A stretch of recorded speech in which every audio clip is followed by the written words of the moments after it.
વસ્તી ધરાવતો નહીં, અતિ વસ્તી ધરાવતો, બહુ જ વસ્તી છે. ટેક્સ ચોરી ન થાય તો, બાકી તો ટેક્સ આવે લાખ રૂપિયાની ઇન્કમ હોય તો સામે એનો જે ટેક્સ હોય એ 10,000નો ભરતા હોય કે 50,000નો ભરતા હોય, એટલે 50,000ની આવક ઉપર જેટલો ભરતા હોય ને એટલે લાખ રૂપિયા ઉપર ભરતા હોય, તો એની વાત નથી. જો પાછા રોબોટ ન આવે તો પછી રોબોટ છે એ આવી જાય તો માણસનું કંઈ કામ જ નથી. ઉદ્યોગ ઉપર આવી હતી. ઉદ્યોગ ઉપર એટલે ઉદ્યોગની માથે નથી, પણ ઉદ્યોગ ને વધારે એમ ફોકસ કરવામાં આવ્યું. ગુજરાતના તમામ વિદ્યાર્થી મિત્રોને જય ભારતને જય ગુજરાત. તો સ્વાગત છે તમામનું આપણા એક નવા વિડીયોની અંદર, જેમાં આજે આપણે જોવાના છીએ ઓકે આપણે જે ઇકોનોમિક્સ અર્થશાસ્ત્ર આવે છે, ઇકોનોમિક્સ આપણે અર્થશાસ્ત્ર આવે છે, આમાં ચેપ્ટર નંબર 10માં ઉદ્યોગ ક્ષેત્ર એ જે ચેપ્ટર આવે છે એનો એક આઈએમપી પ્રશ્ન છે આપણે જોવાનો છે. તો ઇકોની અંદર ચેપ્ટર 10 અને ઉદ્યોગ ક્ષેત્ર, તો એની અંદર આપણે એક મહત્વનો આઈએમપી પ્રશ્ન છે એ જોવાના છે. એની અંદર ઉદ્યોગનું મહત્વ સ્પષ્ટ કરતા 3 મુદ્દા સમજાવો. તો તમને આ પ્રશ્ન છે એક્ઝામની અંદર પૂછાય તો ચલિए શરૂ કરતે हैं. ઓકે, શરૂ કરીએ. એની અંદર હવે દેશના ઝડપી આર્થિક વિકાસ માટે ઔદ્યોગિક ક્ષેત્રનો વિકાસ ખૂબ મહત્વનો છે. હવે અત્યારે આપણને ખબર છે સૌથી પહેલા જે પંચવર્ષીય યોજનાઓ આવતી, તમે આ શબ્દ છે એ સાંભળ્યો હશે, પંચવર્ષીય યોજના. તો આ પંચવર્ષીય યોજના છે ને એ સૌથી પહેલી જે હતી ને, આઈ થિંક એ છે એ ખેતી ક્ષેત્રે હતી. એ પહેલી જ યોજના હતી જે 5 વર્ષ માટે યોજના હોય. 5 વર્ષ માટે સરકાર છે એ કોને ફોકસ કરે તો કે ખેતીને કરે. હવે બીજી કોઈ યોજના બીજા કોઈ ઉદ્યોગ માટે હોય તો એવી રીતે. તો હવે અહીંયા ખેતી ક્ષેત્રે હોય તો એ ખેતીનો મહત્તમ વિકાસ થાય ને, એ એનું મેઇન ટૂંકમાં આપણે એવું કહી શકીએ ગોલ હોય. એનું મેઇન ગોલ શું હોય, એનું મેઇન ફોકસ કે ધ્યેય શું હોય કે એનું ખેતીની અંદર છે એ સારામાં સારું ઉત્પાદન થાય કે ખેતી ક્ષેત્રે વિકાસ થાય. એવી પંચવર્ષીય યોજના. તો એના પછીની જેટલી પણ યોજનાઓ આવી, આ તમામ યોજના છે ઉદ્યોગ ઉપર આવી હતી.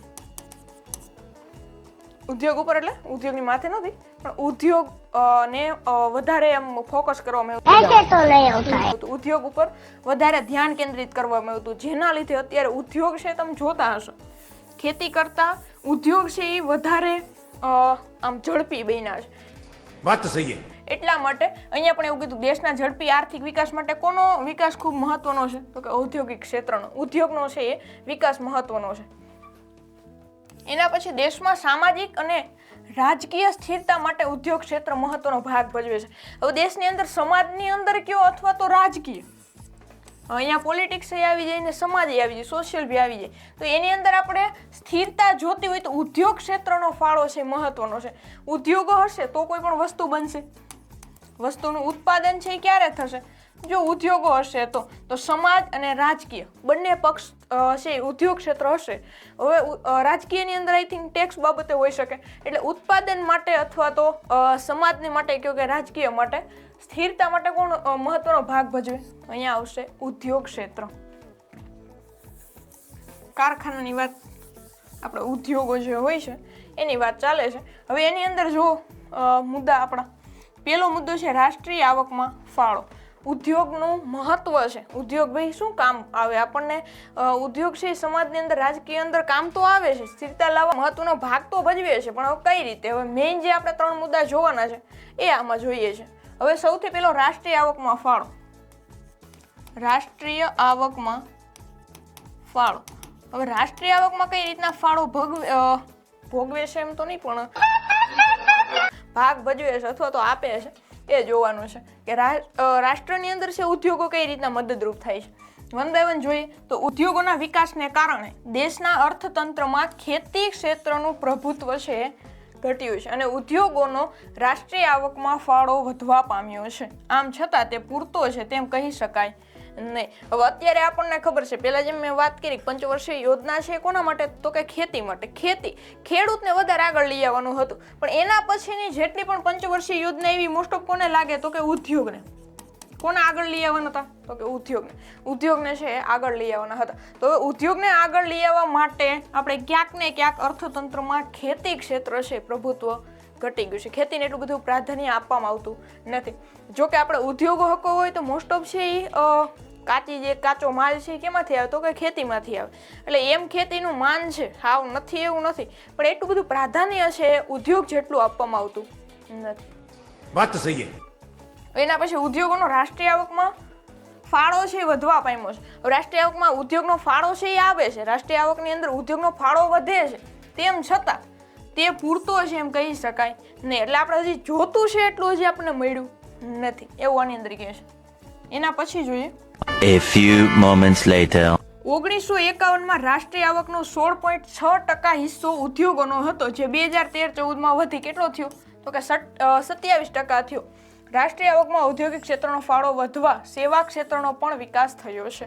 હવે સમજો અહીંયા 1951ની અંદર કેટલો હતો તો કે 1951ની અંદર રાષ્ટ્રીય આવકમાં ફાળો ઉદ્યોગોનો કેટલો હતો તો કે 16.6%, અને એ વધીને 2013-14માં કેટલો થયો તો કે 27%. એટલે એટલો છે એ વધારો આવ્યો છે. 1951થી 2013-14નું જે કંઈ પણ ગણતરી થઈ એની અંદર 27% એટલો છે વધારો આવ્યો છે. 1951થી 13-14 સુધીમાં એટલો છે ફેરફાર આવ્યો, વધારો આવ્યો. તેમ છતાં હજી પૂરતો તો નથી.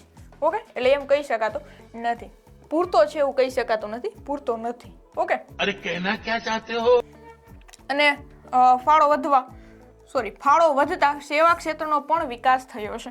સેવા ક્ષેત્ર એટલે અહીંયા જે પણ ઉદ્યોગો છે જે સેવા આપતા હોય, દેશની અંદર શું આપતા હોય, સેવા આપતા હોય. ખાલી વસ્તુ, અહીંયા વસ્તુની વાત નથી, વસ્તુ ઉત્પાદન તો કરે જ, પણ એના ઉપરાંત અહીંયા જે સેવા ક્ષેત્ર એટલે સેવા ઉત્પાદન, કેમ વીજળીની એક સેવા છે એવી રીતે, તો અહીંયા સેવા ક્ષેત્રનો પણ વિકાસ થયો છે. એના પછી છે રોજગારી. હવે સમજો અહીં રાષ્ટ્રીય આવકમાં ફાળો સૌથી પહેલું જે આપણા દેશની અંદર, હવે એકદમ શોર્ટમાં સમજો ને કે કોઈ પણ બાબત છે આપણા દેશની અંદર ઉદ્યોગ છે, શું છે તો કે ઉદ્યોગ છે. હવે ઉદ્યોગના લીધે આપણા દેશની અંદર શું ફાયદા થાય એ આપણે લખવાના છે. તો એની અંદર તો આપણા દેશની અંદર આવક વધે, રાષ્ટ્રીય આવકની અંદર ફાળો થાય. તો પહેલી બાબત તો જે કાંઈ પણ ઇન્કમ થાય તેની ઉપર ટેક્સ આપે ને, શું આપે, ટેક્સ. ટેક્સ ચોરી ન થાય તો, બાકી તો ટેક્સ આવે. લાખ રૂપિયાની ઇન્કમ હોય તો સામે એનો જે ટેક્સ હોય એ 10,000નો ભરતા હોય કે 50,000નો ભરતા હોય, એટલે 50,000ની આવક ઉપર જેટલો ભરતા હોય ને એટલે લાખ રૂપિયા ઉપર ભરતા હોય, તો એની વાત નથી. અહીંયા ટેક્સ પણ પૂરતો ભરતા હોય તો રાષ્ટ્રીય આવકમાં ફાળો થાય. ઓકે, અને બીજી બાબત તો આપણા દેશની અંદર રોજગારીનું પ્રમાણ વધે. સૌથી પહેલા તો આપણે શું કરી શકીએ, રોગ નહીં ભાઈ, રોજગારી. હવે શું થાય સમજો, આપણા દેશની અંદર ઉદ્યોગ હશે તો રાષ્ટ્રીય આવકમાં ફાળો વધવાનો જ છે. એના સિવાય દેશની અંદર કાંઈ ઉદ્યોગ થશે તો રોજગારી પણ વધશે, બેરોજગારીની સંખ્યા છે ઓછી થાય એવું પણ બની શકે. જો પાછા રોબોટ ન આવે તો પછી રોબોટ છે એ આવી જાય તો માણસનું કંઈ કામ જ નથી. વાત તો સહી છે. એટલા માટે રોજગારીમાં વધારો થવો જોઈએ. ભારત અતિ વસ્તી ધરાવતો દેશ છે, વસ્તી ધરાવતો નહીં, અતિ વસ્તી ધરાવતો, બહુ જ વસ્તી છે. મસ્ત જોક મારા. દેશની અંદર અતિ વસ્તી ધરાવતો દેશ છે, સોરી ભારત છે અતિ વસ્તી ધરાવતો દેશ છે.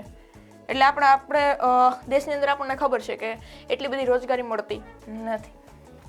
શ્રમનો પુરવઠો પૂર્ણ સ્વરૂપે ઉત્પાદકીય કાર્યોમાં રોજગાર મેળવી શકતો નથી. હવે શ્રમનો પુરવઠો પૂર્ણ સ્વરૂપે, હવે જે કંઈ પણ આપણે મહેનતના કામ છે, શ્રમનો પુરવઠો એટલે અહીંયા કામની વાત છે, તો અહીંયા ઉત્પાદકીય કાર્યોમાં રોજગાર છે એ મેળવી શકતા નથી. શ્રમનો પુરવઠો એટલો બધો હોવા છતાંય કામ છે કોઈને મળતું નથી. પરંતુ આયોજન કાળ દરમિયાન ઉદ્યોગ ક્ષેત્રનો વિકાસ થતાં તેની રોજગાર ક્ષમતામાં વૃદ્ધિ થયેલ જોવા મળે છે. પહેલા છે શ્રમનો પુરવઠો હતો, શ્રમનો પુરવઠો પૂર્ણ સ્વરૂપે ઉત્પાદકીય કાર્યોમાં રોજગાર મેળવી શકતો નથી. પણ હવે છે અત્યારે જે ઉદ્યોગ ક્ષેત્રનો વિકાસ થયો એટલા માટે શું થયું તો કે રોજગારની ક્ષમતા છે એમાં પણ વૃદ્ધિ, એટલે રોજગાર પણ છે વધવા માંડ્યા છે, બેરોજગારીની સંખ્યા છે ઘટવા માંડી છે એવું કહી શકીએ. કેટલો વધારો ઘટાડો થયો અહીંયા આપણે યાદ રાખવાનું છે, અહીંયા 16.6% અને 2013-14માં 27%. આ યાદ રાખવાનું. હવે આની અંદર એક શોર્ટકટ આપી દો તમને યાદ રહી જાય. 5 ને કેટલા થાય 6 થાય, તો અહીંયા 16 ને 6 16.6 યાદ રાખી શકો જો રીએ તો.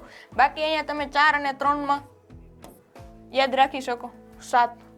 પાછળના અંક યાદ રહી જાય તો યાદ રહી 16.6 યાદ રાખી શકો, 13-14માં તો કે 27. આવું પણ યાદ રાખી શકો જો રીએ તો. અહીંયા 1 ને 1 2 થાય ને 3 ને 4 7 થાય, આવું યાદ રાખી શકો. ઓકે, એના પછી જોઈએ અને અહીંયા પણ જુઓ, આનો તમે સરવાળો કરો તોય થઈ જાય 17 થઈ ગયો, કે પણ આનો સરવાળો એટલાનો કરો તો થઈ જાય, કરવો હોય તો. ઓકે, એના પછી હવે વર્ષ 1951માં કેટલો હતો તો કે 10.6%. 1951ની અંદર 10.6% શ્રમિકો ઉદ્યોગ ક્ષેત્રે રોજગારી મેળવતા. તે પ્રમાણ વધીને 2011-12માં કેટલું થયું તો કે 24.3%. સૌથી પહેલા જે ઉદ્યોગો હતા આની અંદરથી એટલે કે 1951ની અંદર કેટલા હતા 10.6% છે એ રોજગારી મેળવતા. એના પછી 2011-12ની અંદર 24.3%. અહીંયા છે 10.6માંથી વધીને કેટલું થયું 24.3%. એના પછી ઔદ્યોગિક ક્ષેત્રે નાના પાયાના ઉદ્યોગોનો વ્યાપ વધારવાથી રોજગારીના પ્રમાણમાં નોંધપાત્ર ફેરફાર લાવી શકાય છે. અત્યારે આપણે ઉદ્યોગો તો છે બધાય પણ કેવા છે તો કે મોટા પાયાના ઉદ્યોગો. આપણે આવે છે ને નાના પાયાના ઉદ્યોગો, મોટા પાયાના ઉદ્યોગો, કરોડોની જે આવક હોય, કરોડોનો ટર્નઓવર હોય. અહીંયા મોટા પાયાના ઉદ્યોગો છે અત્યારે છે આપણે ગૃહ ઉદ્યોગોનો વિકાસ થાય ને, ગૃહ ઉદ્યોગોનો વિકાસ થાય ને તો રોજગારીનું જે પ્રમાણ છે એ વધે. શું કામ ખબર છે? જો મોટા ઉદ્યોગો હશે ને ત્યાં મશીન વધારે હશે, મશીન વધારે હશે માણસ એટલે બધા જરૂરી રહે નહીં, માણસનું એટલું બધું કામ પડશે નહીં. પણ હવે ગૃહ ઉદ્યોગો હશે તો એની અંદર તો મશીન ઓછા હશે, તેની ઉપર કોણ કામ કરી શકે તો કે માણસ કામ કરી શકે. એટલે ગૃહ ઉદ્યોગ છે એ વધારે સ્થાપવા જોઈએ જેથી બધાને રોજગારી છે એ મળી જાય. ઓકે, આટલી બાબતની અંદર શું સમજાણું તો કે રાષ્ટ્રીય આવકમાં ફાળો અને રોજગારી બે બાબત યાદ રાખી છે. આગળ જોઈએ. ત્રીજો મુદ્દો છે નિકાસ આવક. નિકાસ આવક. હવે આપણને આયાત અને નિકાસમાં ખબર છે. નિકાસ એટલે આપણે શું થશે તો કે કોઈ પણ બીજા દેશમાં ભારતની લખીએ આપણી એટલે તો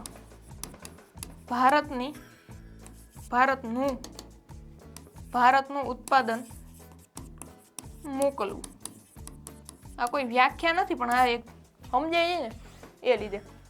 નિકાસ તો બીજા દેશમાં ભારતનું ઉત્પાદન મોકલવું. આયાત એટલે બીજા દેશનું ઉત્પાદન ભારતમાં લઈ આવવું અથવા તો મેળવવું. હવે જો ઉદ્યોગ ક્ષેત્રે પોતાનું ઉત્પાદન પ્રમાણ વધારીને અર્થતંત્રમાં બચત પાત્ર અધિશેષની નિકાસ કરીને વિદેશી હુંડિયામણની કમાણી કરે છે જેનો ઉપયોગ અર્થતંત્રની અન્ય અછત ધરાવતી વસ્તુઓની આયાત કરવામાં થઈ શકે. હવે સમજો આપણે કોઈ પણ વસ્તુનું ઉત્પાદન કરીએ એટલે કે આપણે છે ઉદ્યોગો સ્થાપીએ.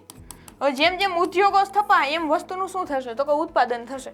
તો ઉત્પાદન વધશે તો આપણે શું કરશું એ ઉત્પાદનનું શું કરીએ તો કે નિકાસ કરીએ.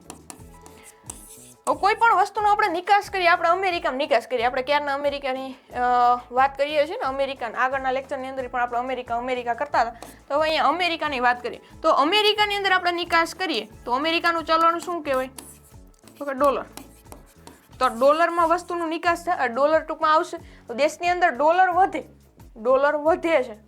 જે અહીંયા બીજાનું ઊંડિયામણ છે આની કમાણી થાય. હવે એ કમાણીનો ઉપયોગ ક્યાં કરશું તો કે અન્ય અછત ધરાવતી વસ્તુઓની આયાત કરવામાં. હવે આપણી પાસે નિકાસ કર્યું એટલે આપણી પાસે ટૂંકમાં પૂરતા પ્રમાણમાં પૈસા થઈ ગયા. હવે પૈસા થઈ ગયા તો ઉપયોગ ક્યાં કરશું તો કે જે દેશની અંદર બીજી વસ્તુની અછત છે, બીજી વસ્તુની જે અછત છે આની ઉપર કરશું. એટલે કે એ અછત છે એની શું કરશું આયાત કરશું, બીજા દેશમાંથી આયાત કરશું. બીજા દેશને પાછું કંઈક ચૂકવવું પડશે ત્યારે આપણે આ જે બીજું હુંડિયામણ આપણી પાસે આવ્યું છે ને એનો ઉપયોગ કરશું.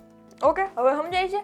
નિકાસ આવકની અંદરથી નિકાસની જે આપણે આવક મળે આના લીધે આપણે બીજી વસ્તુ જેમ કે આયાત કરીએ છીએ તો એ આયાતની અંદર આપણે એ ખર્ચો કરી શકશું. ઓકે, હવે સમજાય છે. 3 બાબત છે યાદ રાખવાની છે. સૌથી પહેલો તો કે ઉત્પાદન જે આપણે વધારશું એટલે રાષ્ટ્રીય આવકની અંદર ફાળો આપી શકશું. પહેલી બાબત રાષ્ટ્રીય આવક. એના પછી ઉદ્યોગો વધશે તો આપણે કોઈને રોજગારી આપી શકશું. એટલે બીજી બાબત તો કે રોજગારી. ઉત્પાદન વધે છે બીજા દેશની અંદર આપણે ટૂંકમાં એ વસ્તુનું શું કરશું તો કે નિકાસ કરશું. તો જ્યારે નિકાસ કરશું તો એનું ઊંડિયામણ દર વધશે. ઊંડિયામણ આપણે કમાણી કરશું તો હવે એ જે આપણે કોઈ પણ વસ્તુની આયાત કરવી છે એની અંદર ઉપયોગમાં લેશું. ઓકે, એટલે નિકાસ આવક. 3 મુદ્દા. રાષ્ટ્રીય આવકમાં ફાળો કરશું, રોજગારીમાં વધારો અને ત્રીજી બાબત છે નિકાસ આવક. આ 3 બાબત છે યાદ રાખવાની છે. આઈ હોપ આની અંદર કોઈને કંઈ ડાઉટ નહીં હોય. જો હોય તો કોમેન્ટ કરી શકો છો. વિડીયો પસંદ આવે તો લાઈક કરજો, તમારા મિત્રો સુધી શેર કરજો અને આપણી યુટ્યુબ ચેનલ સબસ્ક્રાઈબ કરવાનું ભૂલતા નહીં. મળીએ આવા એક નવા વિડીયોની અંદર. ત્યાં સુધી કન્ટિન્યુ રહેજો. Thank you. Bye bye, Tata.